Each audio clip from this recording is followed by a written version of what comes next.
अस्सलाम वालेकुम, कैसे हैं आप सब। चैनल पे न्यू हैं तो जल्दी से सब्सक्राइब कर लें। जैसे ही आप सब्सक्राइब करेंगे आपको मिलेंगे स्टार्स। कभी आपने प्याज के साथ बबल का इस्तेमाल किया है? और क्या कभी आपने बर्तन धोने वाली चीज़ों को चूल्हे पर पकाया है? नहीं ना। और इसी तरह आपने कभी अपने पैन को चूल्हे पर भी नहीं लगाया होगा। तो आज की टिप है बड़ी ही मज़े की और इंटरेस्टिंग। तो वीडियो में बने रहिएगा और अपने सिटी नेम और प्यारे प्यारे से कमेंट्स मेरे साथ शेयर करते रहिएगा। और आज तो मुझे मोबाइल कवर को भी शैम्पू करना पड़ गया। जानना चाहते हैं क्यों? तो चलते हैं अपनी टिप नंबर 1 की तरफ, जो है प्याज को लेकर। तो आज मैं यहाँ पर आपको एक बड़ी ही जबरदस्त सी यूनिक सी टिप बताने वाली हूँ, जो शायद ही आपने पहले कभी की हो। जब भी आप प्याज कटिंग करने लगते हैं तो उससे पहले आपने अपने पास रखनी है च्युइंगम। और वो च्युइंगम मैंने यहाँ पर अभी खोल कर खा ली है। आपने भी बिल्कुल ऐसे ही करना है और उसके बाद आपने स्टार्ट कर देनी है अपनी प्याज की कटिंग।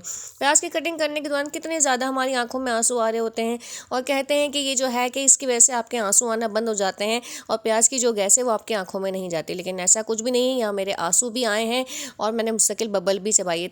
लेकिन आंखों से जो पानी है वो 50% आया, वरना बहुत ज़्यादा आता है। नेक्स्ट टिप है हमारी पेन को लेकर। आप स्कूल जाते हैं, यूनिवर्सिटी जाते हैं या कोई स्टूडेंट है, तो आपको तो रोज़ ही पेन के इस्तेमाल करने पड़ते हैं। रोज़ ही आपके यूज़ में इस तरह के पेन्स आते होंगे।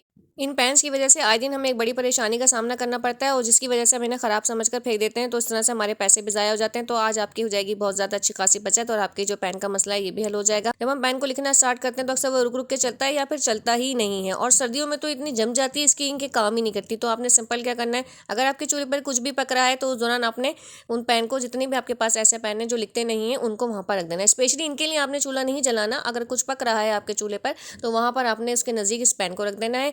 बस आप 1 मिनट ये काम कीजिएगा और उसके बाद पेन उठाकर चले गए, फिर देखिएगा आपका पेन कितना ज़बरदस्त स्मूथली चलेंगे। सारे पेन इतने फाइन हो जाएंगे बिना बिना किसी खर्चे के, और आपका पेन का खर्चा भी बच जाएगा, जो आपको बार बार पेन परचेज करना पड़ता है ना, और आप फेंक देते हैं ख़राब समझ के।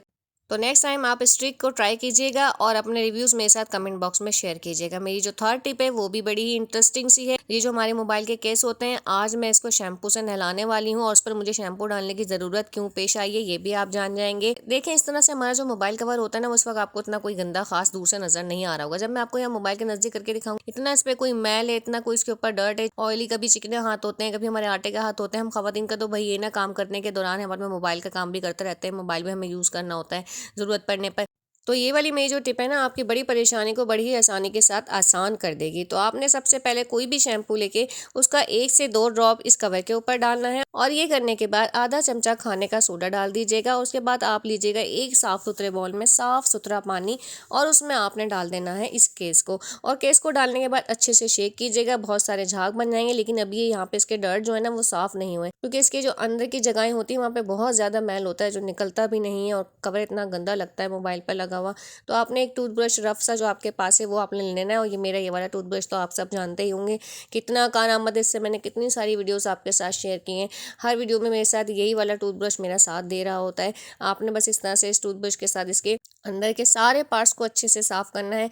अंदर की तमाम जगहों को अच्छे से साफ करके आप इसको साफ पानी से धो लीजिएगा। उसके बाद एक कपड़े से अच्छे से खुश कर लीजिएगा। और यहाँ पर हमारा बिल्कुल ब्रांड न्यू केस लग रहा है। जब ये मोबाइल पर लगेगा तो मोबाइल भी हमारा एकदम नीट एंड क्लीन और प्यारा सा लगेगा। मोबाइल का लुक की गंदे कवर की वजह से ख़राब हो जाता है। तो मैं ये वाली टिप आपको कैसी लगी?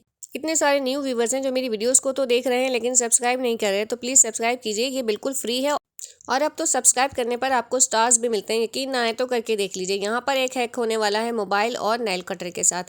यहाँ पर आपने नेल कटर का बिल्कुल ऐसा एंगल बनाना है जिस तरह से मैंने बनाया। जब ऐसा एंगल आपका नेल कटर का बन जाए तो आपने क्या करना है, इसको अब यूज़ करना है एज अ मोबाइल स्टैंड। या आपके मोबाइल स्टैंड का काम करेगा। आप कहीं पर भी हैं, इसको आराम से लगा लें। किचन में हैं, बच्चों को देना है, इसको स्टैंड बनाकर लगा सकते हैं। और इसकी सेटिंग बिल्कुल इसी तरह से रखनी है जिस तरह से वीडियो में आपको दिखा रही हूँ। तो जनाब, फिर है ना कमाल का है, और आपका मोबाइल स्टैंड का खर्चा भी बच गया। मार्केट में मोबाइल स्टैंड कितने ज़्यादा महंगे मिल रहे होते हैं। चलते हैं अपनी टिप नंबर 5 की तरफ, वो भी है काफ़ी इंपॉर्टेंट और यूनिक सी। तो आज बड़ी ही काम की टिप देने वाली हूँ। आपने अपने बर्तन मांजने वाली चीज़ों को कभी भी इस तरह से बॉयल वाटर में नहीं डाला होगा। जब आप डालेंगे ना तो एकदम अमेजिंग सा काम हो जाएगा और आपका बहुत बड़ा फ़ायदा हो जाएगा इसमें। क्योंकि ना, जब हम बर्तन धोते हैं ना तो इन चीज़ों को हमें खुश्क करना बहुत ज़रूरी होता है, जो हम नहीं कर पाते। एनी टाइम बर्तन घर में धुल रहे होते हैं तो ये चीज़ें भी गीली ही रहती हैं, कभी खुश्क नहीं होती। और जब ये गीली रहती हैं तो इनमें पैदा होते हैं बहुत सारे जर्म्स, जो किसी सूरत नहीं जाते और हमारे बर्तनों में भी लगते हैं। तो दिन में एक बार या 2 दिन में एक बार आप ये वाला काम क्या करें कि हॉट वाटर में इस तरह से इन चीज़ों को एक बॉयल दिया करें। एक बॉयल देने के बाद इनके ऊपर आपने एक चीज़ और डालनी है, जिसकी वजह से ये बिल्कुल नीट एंड क्लीन हो जाएंगे, लेकिन वो हम बाद में डालेंगे। इस तरह से जब आप अपनी इन चीज़ों को पकाएंगे तो जितने भी जम्स हैं ना वो सारे निकल जाएंगे। आपके पास पुराना जूना हो या नया जूना हो, दोनों को आप बॉयल किया करें, क्योंकि पुराना जूना भी आपने हरगिज़ फेंकना नहीं है, वो भी आपके बड़े काम आता है। हाथों में चुभता है मुझे पता है, बर्तन नहीं मान सकता, लेकिन दूसरे बहुत सारे वो इंपॉर्टेंट काम कर सकता है जिनके बारे में हम नहीं जानते, और वो भी मैं आपसे अपनी नेक्स्ट किसी वीडियो में ज़रूर शेयर करूंगी, या उबाल कर नीट एंड क्लीन करके मैं इस जूने को भी रख लूंगी। और ना इसमें आपके पास अगर कोई लीमू पड़ा हुआ है, लीमू का सिर्फ छिलका ही अगर आपके पास मौजूद है तो वो उसमें ज़रूर डालिएगा। लीमू बहुत अच्छे से जरासीम को काटता है और मैल को भी काट देता है, और जितना इसमें से मैल निकलेगा ना वो भी आगे चल के आपको वीडियो में मैं दिखाऊंगी कि कितना ढेर सारा इन चीज़ों के अंदर मैल होता है। और जब हम इनको बगैर उबाले रोज़ के बर्तन धोते हैं तो जितने भी इनमें जम्स होते हैं वो हमारे बर्तनों में लग जाते हैं, और बाद में वो हमारी पेट की मुख्तलिफ बीमारियों का सबब बनते हैं, लेकिन हम इस बात को महसूस नहीं कर पाते। तो नेक्स्ट टाइम आप इन चीज़ों को 1 से 2 दिन में 5 मिनट के लिए बॉयल ज़रूर किया कीजिए। यहाँ पर बॉयल करने के बाद फ्लेम को ऑफ करके मैं ऊपर से डाल रही हूँ आधा चमचा खाने का सोडा। ये सोडा इस पर डला रहेगा और उसमें मिक्स रहेगा, तो जम्स जो हैं वो बहुत ही कम इसमें पैदा होंगे। इस टिप से आपके 2 फ़ायदे होंगे। एक तो आपके जितने भी जर्म्स इन चीज़ों में जो मौजूद होते हैं वो भी ख़त्म हो जाएंगे, और दूसरा बॉयल होने के बाद ये बिल्कुल न्यू सी नज़र आएंगी। तो डियर, इस ज़बरदस्त सी टिप को अपने प्यारों के साथ ज़रूर शेयर कीजिएगा, क्योंकि ये बिल्कुल फ्री है। यहाँ पर आप देख सकते हैं कि कितना ज़्यादा डर्ट जो है वो उनको बॉईल करने के बाद पानी में से निकला है। तो इस तरह से ज़रूर बॉईल किया कीजिए अपने बर्तन धोने वाली तमाम चीज़ों को। और जनाब, मेरी वीडियोस को छुप छुप कर ना देखा कीजिए, एक प्यारा सा लाइक और सब्सक्राइब कर दिया कीजिए। यही हमारी मोटिवेशन होती है और आपका प्यार होता है जो हमें आपसे मिलता है लाइक एंड सब्सक्राइब की सूरत में। तो फिर मिलेंगे न्यू ज़बरदस्ती टिप्स एंड ट्रिक्स के साथ। अल्लाह हाफिज़।